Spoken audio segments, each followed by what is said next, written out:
16ஆம் ஆண்டுக்கும் 19க்கும் இடையிலே தயாரிக்கப்பட்ட ஏக்கிய ராட்சிய வரைவை தமிழரசு கட்சி தயாரிப்பதற்கான முடிவுகளிலே 100% உடன்பட்டிருந்தவர். ஸ்ரீதரனும் உடன்பட்டிருந்தவர். உங்கள் தபால் மூலமாக்கினால் இயலும் ஸ்ரீலங்கா.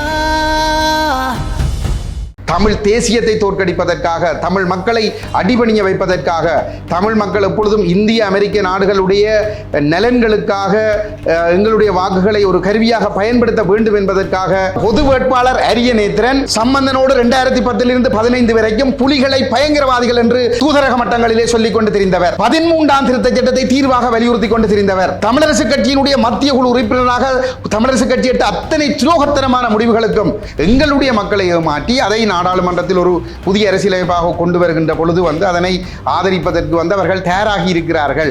அதனுடைய ஒரு சந்த சதியினுடைய ஒரு ஆரம்ப கட்ட ஒரு நிகழ்வாகத்தான் தமிழ் தேசிய உணர்வுள்ள தமிழ் மக்கள் மன்றத்திலே அவரை பற்றி இருக்கின்ற ஒரு பெயர் அவர் ஒரு பொய்யர் என்கின்ற ஒரு பெயர் இருக்கின்றார். ஸ்ரீதரன் தேசியத்தில் உறுதியா இருக்கிறார். அரியநேந்திரன் சுயநிர்ணய உரிமை அடிப்படையில் தீர்வு வேணும் என்று சொல்லி ஏதோ தேசியத்தோட வாரார். அப்ப இவையெல்லாம் நேர்மையான தரப்புகள் என்கின்ற ஒரு மாயைக்குள்ள வச்சு தபால் மூல வாக்களிப்பு நெருங்கி வருகின்றது. ஜனாதிபதி தேர்தலுக்கான தபால் மூல வாக்களிப்பு நெருங்கி வருகின்றது. இந்த வேளையிலே அரசாங்க உத்தியோகத்தர்கள் தபால் மூல வாக்களிப்பிற்காக விண்ணப்பித்தவர்களிடம் வேண்டுகோள், நீங்கள் சமூகத்திலே ஒரு உயர்ந்த நிலையில் இருக்கின்றவர்கள், மிக நீண்ட காலமாக எங்களுடைய சமூகம் மிக மோசமான இன அழிப்புக்கு உள்ளாக்கப்பட்டிருக்கின்ற ஒரு சூழலிலே இந்த இன ஒடுக்குமுறைகளிலிருந்து நாங்கள் விடுபட்டு கொள்வதற்கு ஒரு நிலையான ஒரு அரசியல் தீர்வை நாங்கள் பெற்றுக்கொள்ள வேண்டியவர்களாக இருக்கிறோம். அதற்கான ஒரு போராட்டம், ஒரு நீண்ட நெடிய போராட்டம் நடைபெற்றிருக்கின்றது. 50,000 மாவீரர்கள் தங்களுடைய உயிர்களை கொடுத்திருக்கிறார்கள். கிட்டத்தட்ட 3 லட்சம் 4 லட்சத்துக்கு மேற்பட்ட மக்கள் இந்த 75 வருட காலத்திலே சிங்கள பௌத்த பேரினவாத ஆட்சியாளர்களால் படுகொலை செய்யப்பட்டிருக்கிறார்கள். இறுதிப் போரில் மாத்திரம் சுமார் 1.5 லட்சத்துக்கும் அதிகமானவர்கள் படுகொலை செய்யப்பட்டிருக்கின்றார்கள்.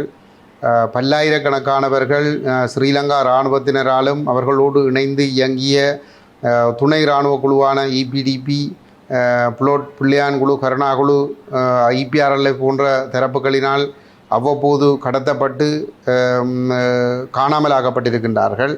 இவ்வளவு அதே போன்று பல 1000 கோடி பெறுமதியான சொத்துக்களை எங்களுடைய மக்கள் இழந்திருக்கிறார்கள். இவ்வளவு தியாகங்களையும் செய்து எங்களுடைய மக்கள் ஒரு அரசியல் விடுதலைக்காகவே இந்த போராட்டத்தில் தொடர்ச்சியாக ஈடுபட்டு வந்திருக்கின்றார்கள்.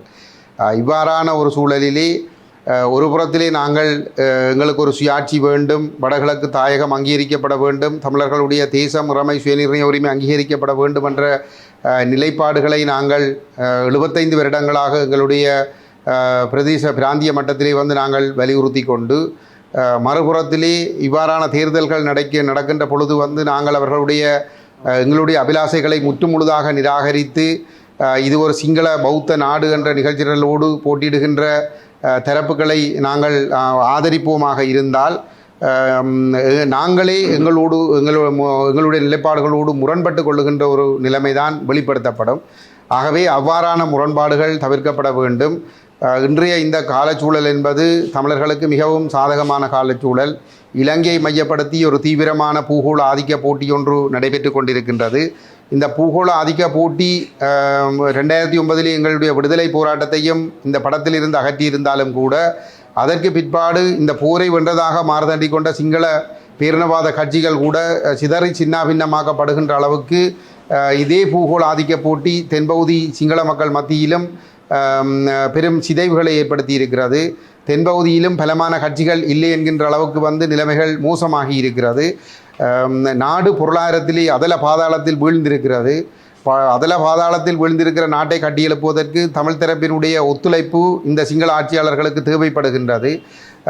இதெல்லாம் தமிழர்கள் ஒரு ஆயுத பலத்தை இழந்திருக்கிற தமிழர்கள், ஜனநாயக ரீதியாக போராடி விடுதலை பெற வேண்டியிருக்கிற தமிழர்களுக்கு கிடைத்திருக்கின்ற ஒரு அருமையான சந்தர்ப்பங்களாகவே நாங்கள் இதனை பார்க்க வேண்டும். ஆகவே இந்த சந்தர்ப்பங்களை சரியாக நாங்கள் பயன்படுத்தி கொள்ள வேண்டுமாக இருந்தால் இந்த ஜனாதிபதி தேர்தலிலும் நாங்கள் பேரம் பேசல்களை செய்ய வேண்டும். அதற்கு பிற்பாடு இந்த ஐநா மன்றங்களில் கொண்டு வரப்படுகின்ற தீர்மானங்கள் கொண்டு வரப்படுகின்ற சந்தர்ப்பங்களிலே நாங்கள் பேரம் பேசல்களை செய்ய வேண்டும். அதே போன்று பொருளாதாரத்திலே வீழ்ந்திருக்கிற இலங்கை தன்னை மீள கட்டியெழுப்பிக் கொள்வதற்கு சர்வதேச தரப்பிடம், சர்வதேச நாணய நிதியத்திடமும் ஏனைய சர்வதேச தரப்புகளிடமிருந்தும் உதவிகளுக்காக கையேந்தி கொண்டு நிற்கின்ற பொழுதும் நாங்கள் உறுதியாக நின்று பேரம் பேசல்களை செய்ய வேண்டும். அவ்வாறு செய்வதன் மூலமாக நிச்சயமாக நாங்கள் எங்களுடைய தேசத்தில் இடம்பெறுகின்ற கட்டமைப்பு சார் இனஅழிப்பு செயல்பாடுகளை நாங்கள் தடுத்து நிறுத்தி கொள்வதற்கும் எங்களுடைய இந்த நீண்ட காலம் எங்கள் மீதான இந்த ஒடுக்குமுறைக்கு காரணமான இந்த ஒட்டியாட்சி அரசியலமைப்பை நீக்கிக் கொள்வதற்கும் நாங்கள் விரும்புகிற ஒரு அதிகாரங்களை பெறக்கூடிய வகையிலே ஒரு சமஷ்டி அரசியலமைப்பை கொண்டு வருவதற்கான சூழலை தோற்றுவிக்க முடியும் என்பது எங்களுடைய உறுதியான நம்பிக்கை. ஆகவே அது ஒரு நீண்ட நெடிய பயணம் போராட்டமாக இருந்தாலும் நாங்கள் அந்த முன்னுக்கு பின் முரணில்லாத வகையிலே எங்களுடைய தீர்மானங்களை நாங்கள் எடுக்க வேண்டும். அந்த வகையிலே அரசாங்க உத்தியோகத்தர்களாகிய நீங்கள் எடுக்கின்ற முடிவுகள் என்பது மக்களுடைய முடிவுகளிலே தாக்கங்களை ஏற்படுத்தும் என்பதனாலே நாங்கள் உரிமையோடு நாங்கள் உங்களிடம் வேண்டுகோள் விடுக்கின்றோம். தயவு செய்து இந்த ஜனாதிபதி தேர்தலை நீங்கள் புறக்கணியுங்கள் என்று கேட்கின்றோம். இந்த தேர்தலிலே நீங்கள் யாருக்கும் வாக்களிக்க வேண்டாம் என்று கேட்கின்றோம். அதே நேரத்திலே உங்களுடைய கடமை நேரம் தவிர்ந்த ஓய்வு நேரங்களிலே வேலை லீவு அதை உங்களுடைய கடமை நேரத்துக்கு பிற்பாடு, கடமை நேரம் ஆரம்பிப்பதற்கு முன்னரும் கடமை நேரம் முடிந்த பிற்பாடும் மற்றும் விடுமுறை நாட்களிலும் நீங்கள் தீவிரமாக எங்களுடைய சமூகத்தை நோக்கி இந்த தேர்தலை புறக்கணிக்க வேண்டும் என்பதனுடைய முக்கியத்துவத்தை வலியுறுத்தி நீங்கள் ஒரு விழிப்புணர்வு வேலைத்திட்டத்தை செய்ய வேண்டும் என்று நாங்கள் உங்களிடம் வினயமாக வலியுறுத்தி கேட்டுக்கொள்ள விரும்புகின்றோம். கஜேந்திரகுமார் பொன்னம்பலம் அவர்களுடைய தலைமையிலே இந்த போருக்கு பின்னரான 15 ஆண்டுகளிலே இந்த மக்களுக்காக உண்மையாக நேர்மையாக களத்திலே நின்று போராடுகின்ற ஒரே ஒரு தரப்பு என்ற அடிப்படையிலே நாங்கள் உங்களிடம் உரிமையோடு நாங்கள் இந்த கோரிக்கையை நாங்கள் முன்வைக்கின்றோம். நீங்கள் இந்த தமிழர்களுடைய இந்த 75 வருட போராட்ட காலத்தை நீங்கள் எடுத்துக்கொண்டீர்களாக இருந்தால் தந்தை செல்வாவினுடைய போராட்டம் 51ஆம் ஆண்டிலிருந்து 75ஆம் ஆண்டு வரைக்கும் அவருடைய போராட்டம் நடைபெற்றிருக்கிறது என்று சொன்னால் ஒரு 25 ஆண்டுகள் அவருடைய போராட்டம் முன்னகர்ந்து வந்திருக்கிறது. அவ்வாறு பார்க்கின்ற பொழுது அந்த 25 ஆண்டுகளிலே நாங்கள் இந்த போருக்கு பிந்திய 15 ஆண்டுகளை நாங்கள் இந்த மக்களுடைய விடுதலைக்காக நாங்கள் நேர்மையாக கழித்திருக்கிறோம். இந்த தேர்தல் அரசியலில் ஈடுபடுகின்ற தரப்புகளுக்குள்ளே முன்னுக்கு முரண் இல்லாமல் இந்தியாவினுடைய நலன்களுக்காக எங்களுடைய மக்களின் நலன்களை பலியிடாமல், அமெரிக்க ஐரோப்பிய தரப்புகளுடைய நலன்களுக்காக எங்களுடைய மக்களின் நலன்களை பலியிடாமல், சிங்கள தரப்புகள் போடுகின்ற அற்ப சொற்ப சலுகைகளுக்காக எங்களுடைய மக்களின் நலன்களை பலியிடாமல், எங்களுடைய மக்களுடைய நலன்களுக்காக உண்மையாகவே நின்று பேரம் பேசுகின்ற ஒரே ஒரு தலைவராக கஜேந்திரகுமார் பொன்னம்பலம் இடைவிடாமல் இந்த 15 ஆண்டுகள் மிக தீவிரமாக இயங்கி வந்திருக்கிறார். ஆகவே அவருடைய தலைமையிலே எங்களுடைய அரசியல் இயக்கம் இந்த மக்களுடைய விடுதலைக்காக நீங்கள் ஓடி ஓடி உழைத்து தேடுகின்ற செல்வம் உங்களுடைய பிள்ளைகளுடைய எதிர்காலத்திற்காகத்தான் நீங்கள் அந்த செல்வத்தை தேடுகின்றீர்கள். அந்த பிள்ளைகளுடைய எதிர்காலம் இந்த மண்ணிலே பாதுகாப்பாக, நிம்மதியானதாக, கௌரவமானதாக இருக்க வேண்டும் என்பதற்காக அந்த பிள்ளைகளுடைய எதிர்காலத்திற்காக உங்களை விட அக்கறை உள்ள ஒருவராக செயல்படுகின்ற ஒரு தலைவராக கஜேந்திரகுமார் பொன்னம்பலம் செயல்பட்டு வருகின்ற நிலையிலே அவருடைய தலைமையிலே நாங்கள் எடுத்திருக்கின்ற இந்த தேர்தலை புறக்கணிக்க வேண்டும் என்கின்ற இந்த பேரம் பேசுகின்ற இந்த ஆயுதத்தை நீங்கள் வலுப்படுத்த, ஜனநாயக ஆயுதத்தை நீங்கள் வலுப்படுத்த வேண்டும் என்று நாங்கள் உங்களிடம் மிகவும் வினயமாக வேண்டுகின்றோம். நாங்கள் இந்த வெற்றி பெறக்கூடிய 3 பிரதான வேட்பாளர்களிடமும் நாங்கள் கடந்த 2 வருடங்களாக 22ஆம் ஆண்டு ரகலிய போராட்டத்தின் மூலம் இந்த நாடு ஆட்சி கோட்டாபய ராஜபக்ச வீழ்த்தப்பட்டு அவர் விரட்டியடிக்கப்பட்ட பிற்பாடு ரணில் விக்ரமசிங்க பதவியேற்ற நாளில் இருந்து ரணில் விக்ரமசிங்கவிடமும் சஜித் பிரேமதாசாவிடமும் அனுரகுமார திசாநாயக்கவிடமும் நாங்கள் தொடர்ச்சியாக வலியுறுத்தி வந்திருக்கக்கூடிய விடயம் இந்த ஒட்டியாட்சி முறைமையை நீக்கி ஒரு சமஷ்டி அரசியலமைப்பை கொண்டு வருவதன் மூலம் அனைத்து இனங்களும் பங்கெடுக்கக்கூடிய, சமத்துவமாக அங்கீகரிக்கப்பட்டு இந்த நாட்டினுடைய முன்னேற்றத்திலே பங்கெடுக்கக்கூடிய வகையிலே ஒரு அதிகார மாற்றம், கட்டமைப்பு மாற்றம் செய்யப்பட வேண்டும் என்பதை நாங்கள் வலியுறுத்தி வந்திருக்கிறோம். இந்த தேர்தல் அறிவிக்கப்படுவதற்கு முன்னதாகவே நாங்கள் கடந்த தை மாதத்தில் இருந்தே இந்த தேர்தலை நாங்கள் புறக்கணிப்போம், இந்த ஒட்டியாட்சி முறைமை ஒழிக்கப்பட்டு ஒரு சமஷ்டி அரசியலமைப்பு கொண்டு வரப்பட்டால் மட்டும்தான் நாங்கள் இந்த தேர்தலில் அவ்வாறான நிலப்பாட்டை எடுக்கின்ற ஒருவருக்கு நாங்கள் ஆதரிக்க முடியுமே தவிர இல்லையென்றால் நாங்கள் புறக்கணிப்போம் என்பதனை தெளிவாக சொல்லி வந்திருந்தோம். ஆனாலும் அவர்கள் 3 பேருடைய தேர்தல் விஞ்ஞாபனங்களும் இந்த நாட்டினுடைய அரசியலமைப்பிலே சொல்லப்படுகின்றபடி பௌத்தம், அரச மதம், ஒற்றியாட்சி முறைமை என்பதை பேணி பாதுகாப்போம் என்ற அடிப்படையிலே தான் அவர்களுடைய தேர்தல் விஞ்ஞாபனம் அமைந்திருக்கிறது. ஆகவே தமிழர்கள் தொடர்ந்தும் அடிமைகளாகவே வைக்கப்படுவார்கள். வடகிழக்கு தொடர்ந்தும் சிங்கள பௌத்தமயமாக்கப்படும். இவ்வாறான ஒரு தேர்தல் விஞ்ஞாபனத்தோடு வருகின்றவர்களுக்கு தயவு செய்து நீங்கள் உங்களுடைய வாக்குகளை வழங்க வேண்டாம் என்று கேட்கின்றோம். பொது வேட்பாளர் என்கின்ற ஏமாற்று நாடகத்திற்குள்ளும் சிக்கிப்பட வேண்டாம். 15 வருடங்களாக ஒட்டியாட்சிக்குள் 13ஆம் திருத்தச் சட்டத்தை தீர்வாக வலியுறுத்தி நிற்கின்ற கட்சிகளும் சிவில் அமைப்புகளும் சேர்ந்து இந்த பொது வேட்பாளரை நிறுத்தி இருக்கிறார்கள். இது பகிஷ்கரிப்பை தோற்கடிப்பதற்காக, தமிழ் தேசியத்தை தோற்கடிப்பதற்காக, தமிழ் மக்களை அடிபணிய வைப்பதற்காக, தமிழ் மக்கள் எப்பொழுதும் இந்திய அமெரிக்க நாடுகளுடைய நலன்களுக்காக எங்களுடைய வாக்குகளை ஒரு கருவியாக பயன்படுத்த வேண்டும் என்பதற்காக ஒரு சதியாகத்தான் இந்த பொது வேட்பாளர் நிறுத்தப்பட்டிருக்கிறார். ஆகவே அவரை நம்பி நீங்கள் ஏமாந்து விட வேண்டாம். இந்த தேர்தலை புறக்கணியுங்கள் என்று உங்களிடம் உரிமையோடு வேண்டிக் கொள்கிறோம். எங்களை பொறுத்தவரையிலே இது சுமந்திரனுடைய நிலைப்பாடு மட்டுமல்ல, என்னை பொறுத்தவரையில் இது தமிழரசு கட்சியினுடைய நிலைப்பாடு. ஆனால் அவர்கள் மிக கெட்டித்தனமாக தங்களுக்குள் முரண்பாடு இருப்பது போன்ற ஒரு தோற்றப்பாட்டை வெளியிலே காட்டிக் கொண்டிருக்கின்றார்கள். சுமந்திரன் இவ்வாறு கூறுவதற்குரிய காரணம், அவர் ஒரு தந்துருபாயமாகத்தான் அவர் அதனை கூறுகின்றார். அவரை பொதுவாக அவரை பற்றி மக்கள் மட்டத்திலே ஒரு தேசிய நேர்மையான தமிழ் தேசியவாதி, தமிழ் தேசிய உணர்வுள்ள தமிழ் மக்கள் மட்டத்திலே அவரை பற்றி இருக்கின்ற ஒரு பெயர் அவர் ஒரு பொய்யர் என்கின்ற ஒரு பெயர் இருக்கின்றது. அவர் எப்பொழுதுமே சொந்த மக்களை ஏமாற்றுவதற்காக பல்வேறுபட்ட பொய்கள் புரட்டுகளை சொல்லி கடந்த காலங்களிலே அவர் பல தமிழ் மக்களை ஒரு நிரந்தரமாக இந்த தீவிலே அடிமையாக்குகின்ற, தமிழர்களுடைய எதிர்காலத்தை குழி தோண்டி புதைக்கின்ற பல செயல்பாடுகளை அவர் செய்து கொண்டு வந்திருக்கிறார். அந்த வகையிலே அவர் கடந்த சில வாரங்களுக்கு முன்னர் ஊடகம் ஒன்றிலே சொல்லியிருந்தார், வவுனியாவிலே தமிழரசு கட்சியினுடைய ஒரு கூட்ட முடிவுக்கு பிற்பாடு தான் சொல்லியிருந்தார், இணைந்த வடகிழக்கிலே தமிழர்கள் சமஷ்டி அடிப்படையில் தீர்வை கொடுப்பதற்கு தான் தாங்கள் ஆதரவு வழங்குவோம் என்று சொல்லியிருந்தார். ஆனால் இப்பொழுது சஜித் பிரேமதாசாவுக்கு ஆதரவு என்று சொல்லி ஒரு முடிவு எடுக்கப்பட்டிருப்பதாக அவர் ஒரு கருத்தை கூறியிருக்கின்றார்.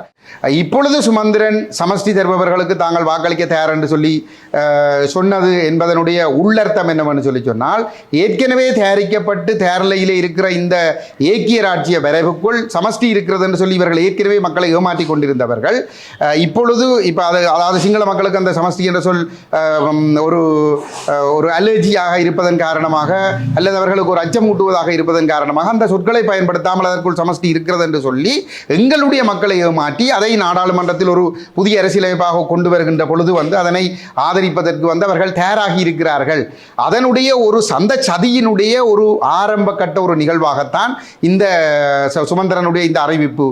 சமஷ்டி வடகிழக்கு இணைந்த வடகிழக்கிலே சமஷ்டி தருபவர்களை ஆதரிப்போம் என்ற அவருடைய அறிவிப்பும், அதற்கு பிற்பாடு சமஷ்டி என்ற வார்த்தையே இல்லாமல் வடகிழக்கு இணைப்பு என்ற விடயமே சொல்லப்படாத சஜித்தினுடைய தேர்தல் விஞ்ஞாபனம் வெளிவந்த பிற்பாடு அவரை ஆதரித்திருப்பது என்பது அந்த ஏக்கிய ராட்சிய வரைவை அவர்கள் ஆதரிப்பதற்கு தயாராகி இருக்கிறார்கள் என்பதுதான் அதனுடைய அர்த்தம். கடந்த 29ஆம் தேதி இந்திய தேசிய பாதுகாப்பு ஆலோசகரோடு கதைக்கிற பொழுது அவர் ஒரு கருத்தை கூற முற்பட்டிருந்தார். அது சமஷ்டி என்ற சொல்லில்லாவிட்டாலும் சமஷ்டிக்குரிய அம்சங்கள் அந்த வரைவிலே இருப்பதாக சொல்ல முற்பட்டிருந்தார். நான் அதிலே என்னுடைய கருத்தை தெளிவாக பதிவு செய்திருந்தேன். அதில் சமஷ்டி என்பது கிடையாது, அது பௌத்த அரசமதம் என்று சொல்கிறது. வடகிழக்கு இணைப்பு கைவிடப்பட்டிருக்கிறது, அது பிரிப்பையும் நிரந்தரமாக்குகிறது. அதே நேரத்திலே சமஷ்டி கைவிடப்பட்டிருக்கின்றது, ஏக்கிய ராட்சி என்ற அடிப்படையிலே தான் அது வந்திருக்கிறது என்று சொல்லி நாங்கள் எங்களுடைய ஆட்சேபனை, அதை நாங்கள் அந்த வரைவை நாங்கள் ஏற்றுக்கொள்ள முடியாது என்பதை நாங்கள் பதிவு செய்திருக்கிறோம். ஆகவே தமிழ் மக்களை ஏமாற்றி இந்த ஆட்சிக்கு வரக்கூடிய தரப்புகளோடு சேர்ந்து ஒற்றை ஆட்சிக்குள் தமிழரசியலை முடக்குகின்ற சதி நடவடிக்கை என்னுடைய வெளிப்பாடாகத்தான் நாங்கள் இதனை பார்க்கிறோம். இதை கூட்டாக இவர்கள் செய்தால் தமிழ் மக்கள் ஒட்டுமொத்தமாக வரப்போகிற தேர்தலில் இவர்களை நிராகரிக்க கூடும் என்கின்ற ஒரு அச்சம் இவர்களுக்கும் இந்தியாவுக்கும் அமெரிக்க ஐரோப்பிய தரப்புகளுக்கும் இருக்கிறது. ஏன் சிங்கள தரப்புக்கு கூட இருக்கிறது. சிங்கள தரப்பும் இவர்கள் வெல்வதைத்தான் விரும்புகிறது. ஏனென்று சொன்னால் கடந்த 2015ஆம் ஆண்டு இந்த 18ஆம் ஆண்டு இந்த ஆட்சி குழப்பங்கள் ஏற்பட்ட பொழுது அதற்கு பிற்பாடு அந்த நாடாளுமன்றம் தேர்தல் அடுத்த தேர்தல் வருவதற்கு முன்னதாக ஒரு சந்தர்ப்பத்திலே டிலான் பெரேரா அவர்கள் குறிப்பிட்டிருந்தார், சம்பந்தன் தங்களுடைய கடைசி ஆயுதம் என்று சொல்லிவார். அதனுடைய அர்த்தம் என்னவென்று சொல்லிச்சுன்னா, ஒற்றை ஆட்சிக்குள் தமிழர்கள் மீது ஒரு தீர்வை திணிப்பதற்கு சம்பந்தனுடைய தலைமை இருக்கிற பொழுது அதை செய்து முடித்தாலே தவிர அதற்கு பிற்பாடு அதை செய்ய முடியாது என்பதை. இரண்டால் மறுபுறத்திலே கஜேந்திரகுமார் பொன்னம்பலம் ஒரு உறுதியாக 10ஆம் ஆண்டிலே தோல்வியடைந்தாலும் 15ஆம் ஆண்டிலே தோல்வியடைந்தாலும் 18ஆம் ஆண்டு உள்ளூராட்சி தேர்தலிலே அதிகளவுக்கு ஆசனங்களை நாங்கள் பெற்றுக்கொள்ள முடியாவிட்டாலும் அந்த அரசியலில் நாங்கள் தொடர்ச்சியாக களத்திலே நின்று மக்களோடு நின்று போராடி மக்களுடைய அந்த மக்கள் மீதான அந்த சிங்கள பௌத்த ஆக்கிரமிப்புகளுக்கு எதிராக போராடி ஒரு மக்களுடைய நம்பிக்கைக்குரிய ஒரு தலைவராக அவர் வளர்ந்து வருகிறார். அந்த அடிப்படையிலே வந்து டிலான் பிரேராவுடைய அந்த பதில் அங்கே அமைந்திருந்தது வந்து. ஆகவே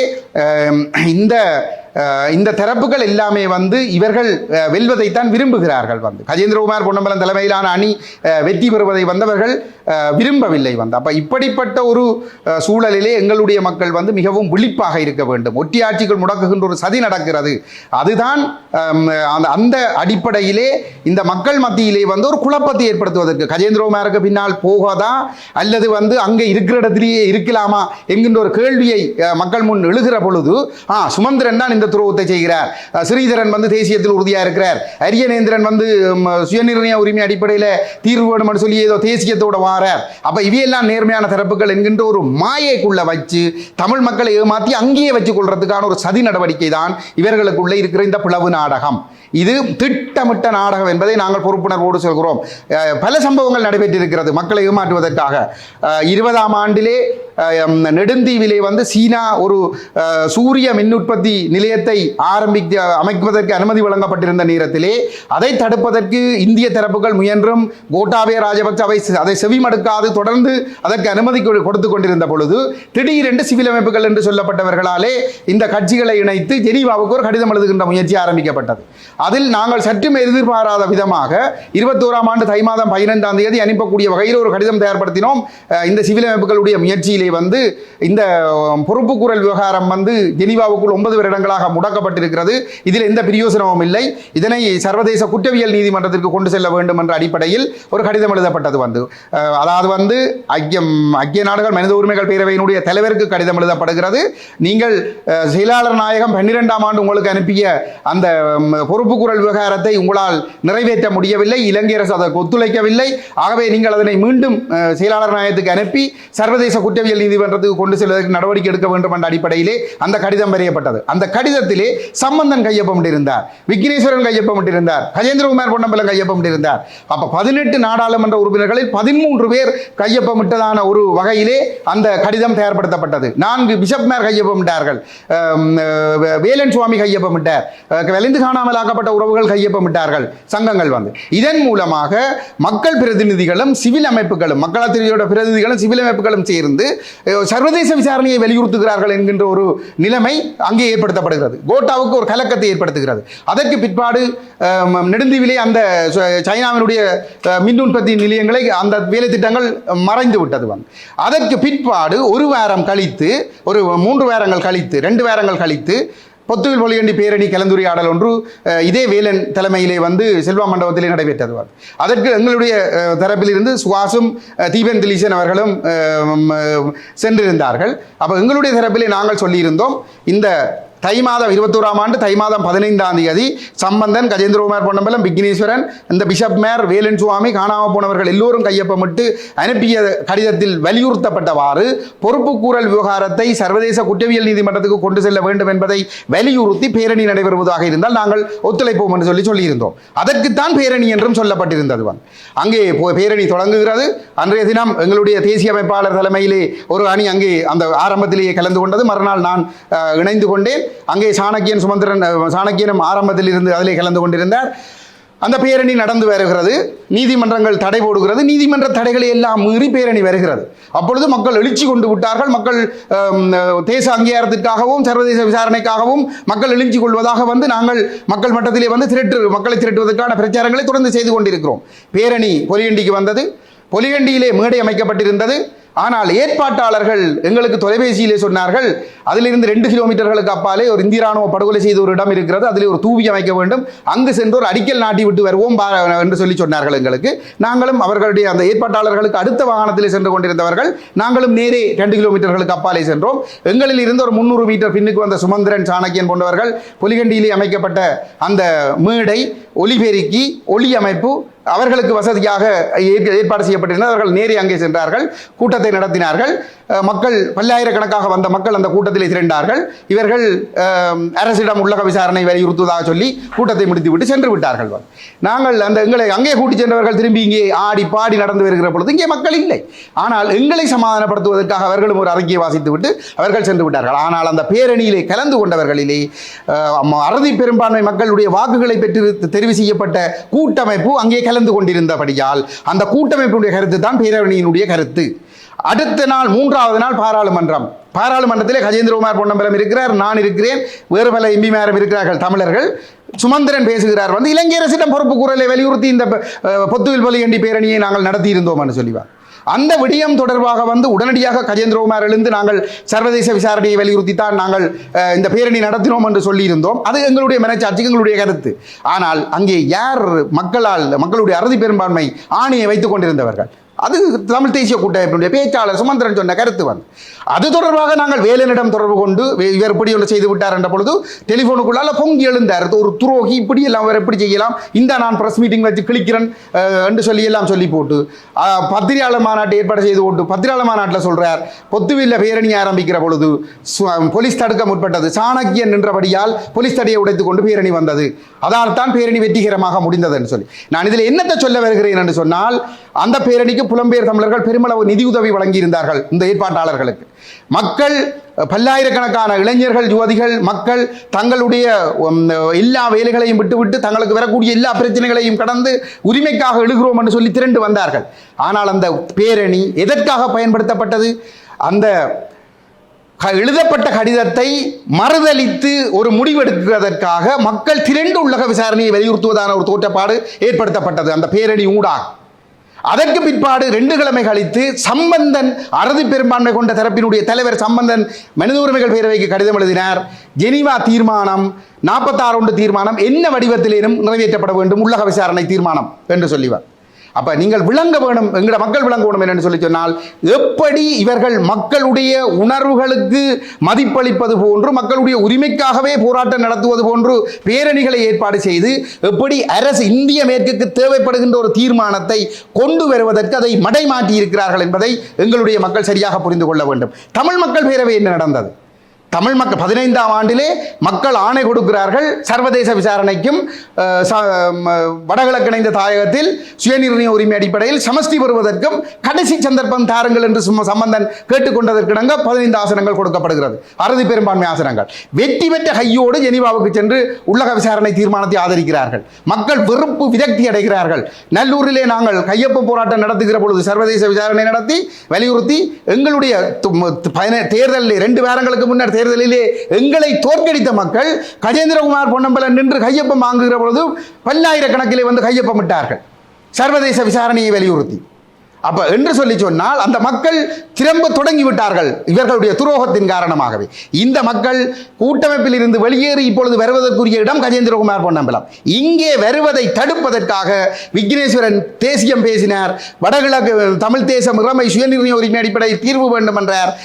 அரசாங்கம் 16ஆம் ஆண்டிலே தயாரிக்க உள்ள புதிய அரசியலமைப்பு பேரவையில் கூட்டமைப்பு ஒற்றியாட்சிக்கு இணங்க போகிறது, நாங்கள் அதற்கு இணங்கக்கூடாது, நாங்கள் தமிழ் தேசம் இறமை சுயநிர்ணய உரிமை அடிப்படையில் வடகிழக்கு சிவில் அமைப்புகளையும் எங்களோடு வரக்கூடிய அரசியல் மக்களால் தெரிவு செய்யப்பட்ட மக்கள் பிரதிநிதிகளையும் இணைத்து ஒரு தீர்வு திட்டத்தை தயாரித்து வைப்போம் என்று சொல்லி சொன்னார்கள். நாங்களும் நம்பி விக்னேஸ்வரனுடைய தலைமையிலே முழு மக்களையும் திரட்டினோம். தீர்வு திட்டம் தயாரிக்கப்பட்டது. தயாரித்த தீர்வு திட்டத்தை அந்த தேச விரோதி கொண்டு போய் அரசிடம் கொடுக்க மறுத்தார். அப்ப இதுவும் கூட கஜேந்திரகுமார் பொன்னம்பலத்துக்கு பின்னாலே அந்த மக்கள் வருவதை தடுப்பதற்காக இந்திய மேற்கு நாடுகள் இந்த சிவில் அமைப்புகளும் கூட்டாக சேர்ந்து செய்த சதி. இதை எல்லோரும் விளங்கிக் கொள்ள வேண்டும். இந்த சதியினுடைய அடுத்த கட்டம் தான் அரியநேந்திரனுடைய களமிறக்கம். பொது வேட்பாளர் என்பதுடைய களமிறக்கம். பொது வேட்பாளர் அரியநேந்திரன் சம்பந்தனோடு 2010 15 வரைக்கும் புலிகளை பயங்கரவாதிகள் என்று தூதரக மட்டங்களிலே சொல்லிக் கொண்டு திரிந்தவர். 13ஆம் திருத்தச் சட்டத்தை தீர்வாக வலியுறுத்தி கொண்டு திரிந்தவர். தமிழரசு கட்சியினுடைய மத்திய குழு உறுப்பினராக தமிழரசு கட்சி எடுத்த அத்தனை துரோகத்தனமான முடிவுகளுக்கும் 16ஆம் ஆண்டுக்கும் 19க்கும் இடையிலே தயாரிக்கப்பட்ட ஏக்கிய ராட்சிய வரைவை தமிழரசு கட்சி தயாரிப்பதற்கான முடிவுகளிலே 100% உடன்பட்டிருந்தவர். ஸ்ரீதரனும் உடன்பட்டிருந்தவர்.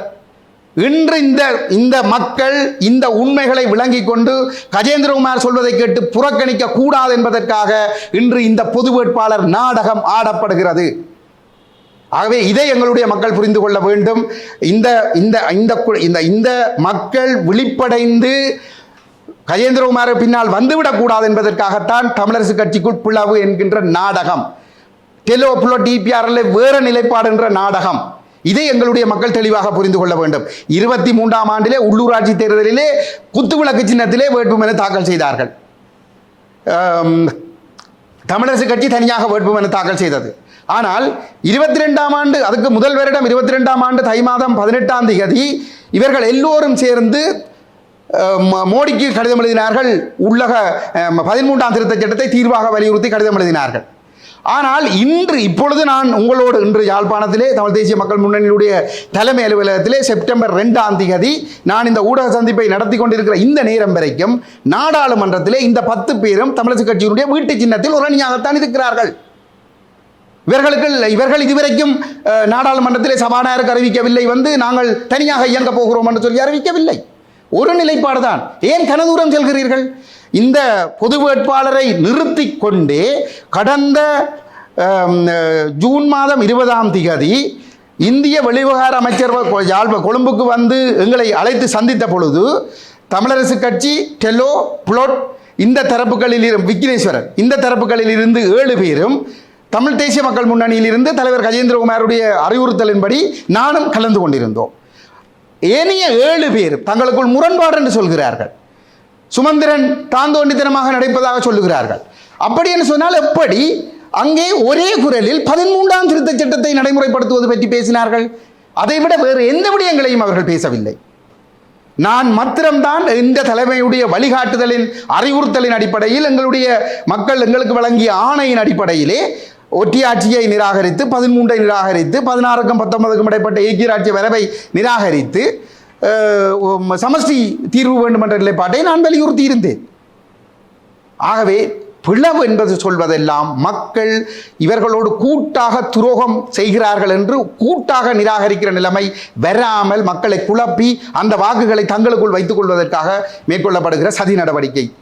இதைத்தான் நான் சொல்லிக்கொள்ள முடியும். ஆகவே சுமந்திரனுடைய முடிவு என்பது அந்த தமிழரசு கட்சியினுடைய வீட்டு சின்னத்தில் போட்டியிட்ட 10 பேருடைய நிலைப்பாடும் தான்.